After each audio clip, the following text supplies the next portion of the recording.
I say, what are you doing in the Ponderosa? He doesn't know where he is. It's 1,000 square miles.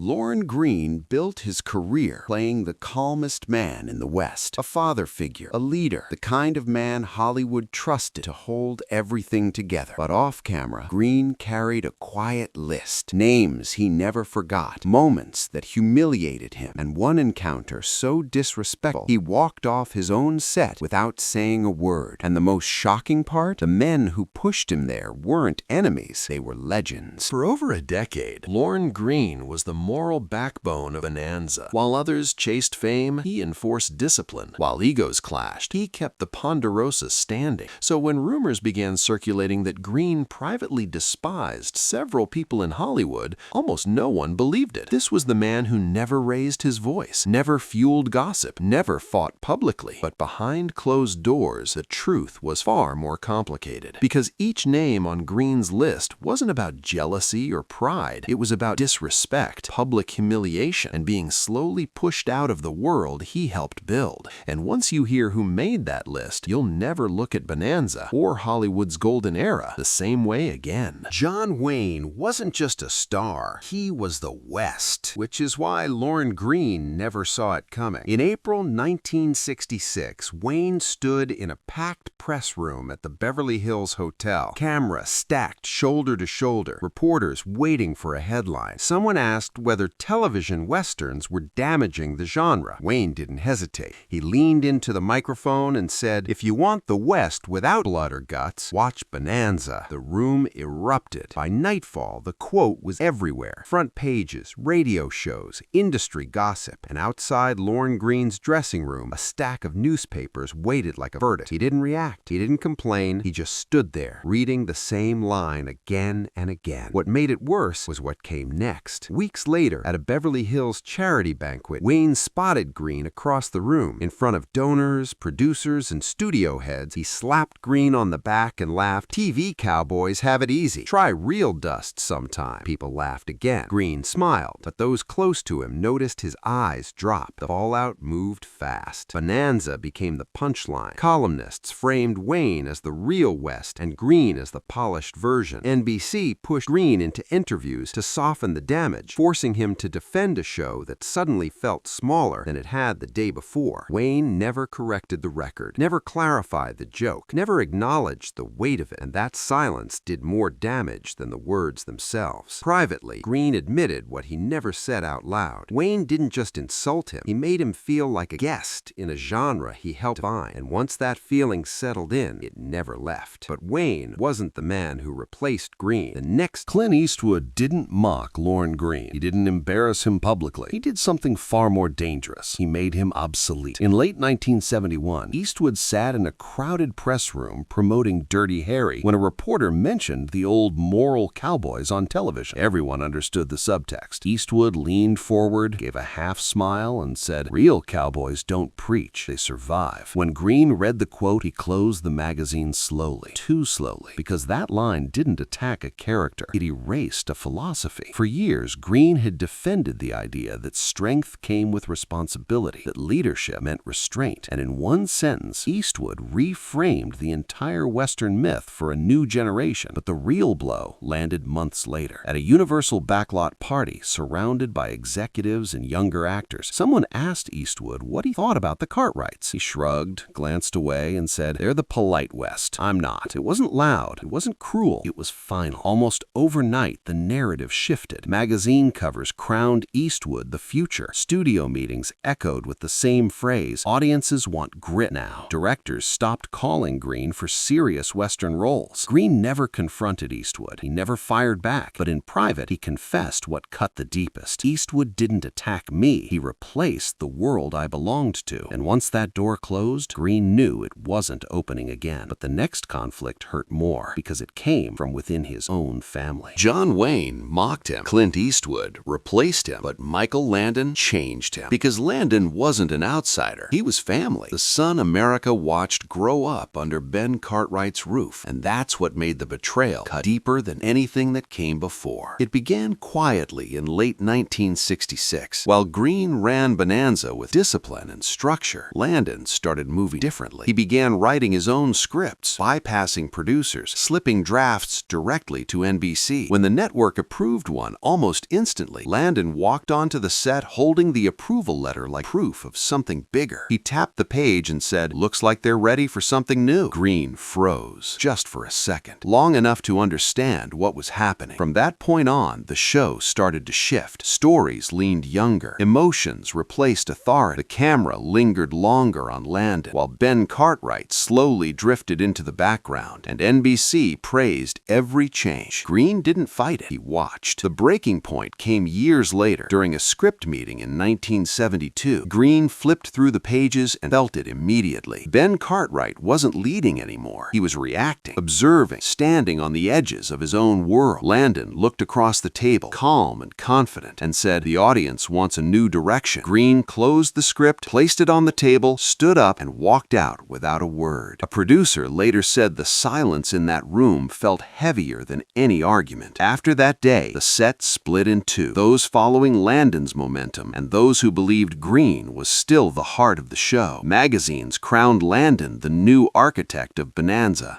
a title that quietly pushed Greene into the shadows. Greene never accused him publicly, never raised his voice, but privately he admitted the truth that haunted him the most. "He took nothing from me intentionally, and somehow he took everything." And while Landon reshaped the future, the next man, Michael Landon, undermined Greene quietly. Pernell Roberts did it loudly. From the very start, Roberts treated Bonanza not as a family story, but as a battleground, and Greene was always in the center. The sparks flew during early script discussions in the 1960s. Roberts leaned back in his chair, holding a script, and said in front of the whole production team, "These stories are too clean. Ben Cartwright isn't a father, he's a fantasy." Greene didn't shout, he didn't snap, but his tightened posture said everything. Roberts didn't stop there. He openly criticized the writing, the tone, even Greene's own character. On one afternoon in 1963, he slammed a script on the table and declared, "Adam can't grow because Ben won't let him." Greene calmly replied, "Adam chooses family. That's not weakness." But Roberts refused to relent. He skipped promos, avoided charity events, and left Greene to answer press questions alone. NBC begged Greene to mediate, to keep the peace. It was a role he never wanted and a battle he never asked for. The final fracture came in 1965. Roberts gave a blunt interview to the San Francisco Chronicle. "I don't believe in Ben Cartwright. He's not real. Too perfect to respect." That wasn't about storytelling anymore. It was personal. From that moment on, Greene never forgave him. The wound didn't heal. The Ponderosa would never feel the same. And while Roberts attacked from the inside, the last man on the list would shatter everything Greene had carefully built. If John Wayne humiliated him, and Eastwood replaced him, and Landon betrayed him, and Roberts attacked him openly, Guy Williams did what no one else could. He made Lorne Greene walk off his own set. It began the moment Williams arrived for a guest role in late 1967. Most actors slipped quietly onto the studio lot. Not Guy Williams. He pulled up in a convertible, surrounded by photographers, as if announcing the scene was all about him. Crew members whispered, "He thinks he's filming Zorro again." Greene watched silently, jaw tight, hat in hand. Respect for the work mattered more to him than any spotlight. Then came the retakes, endless, unnecessary, purely for vanity. Williams demanded new angles, extra lighting, even repositioning Greene's body so it wouldn't block him. On one scene, he loudly declared, "Stop. My character leads this moment, not Ben Cartwright." That was the line. Greene didn't argue. He didn't raise his voice. He simply looked at Williams, cold, fixed, silent. Then he did something no one expected. He set his hat down on the table and walked out. Production shut down for hours. Crew members froze. NBC executives scrambled. Williams minimized the incident, but everyone understood the truth. He hadn't bruised Greene's ego. He had bruised his principles. Privately, Greene summed it up in one line insiders never forgot. "Some people don't break the rules, they break the room." And Williams had done exactly that. And with that, the quiet man of the Ponderosa revealed something almost no one ever saw: the cost of disrespect, betrayal, betrayal, and disregard for everything he built. A man who built a world, the Ponderosa, and kept it standing through decades of pressure, fame, and shifting Hollywood trends. But even the strongest pillars can crack when the weight of disrespect, betrayal, and disregard falls on them again and again. John Wayne humiliated him. Clint Eastwood replaced him. Michael Landon quietly seized creative control. Pernell Roberts attacked him openly, and Guy Williams broke the set itself. Each name left a mark. Each moment chipped away at the man who had given so much. Yet through it all, Greene never lashed out publicly. He never sought revenge. He carried it silently, a private ledger of wrongs that shaped the way he saw Hollywood, his career, and the people around him. It's a reminder that respect is fragile, influence is fleeting, and even legends are human. So, what do you think? Was Lorne Greene justified in holding these grudges, or did Hollywood simply push too far? The next time you watch Bonanza, remember, behind every calm face, there's a story you might never see. And if you want to uncover more untold stories from Hollywood's golden age, make sure you like, subscribe, and turn on notifications, because some truths are stranger than fiction, and some rivalries are hidden in plain sight.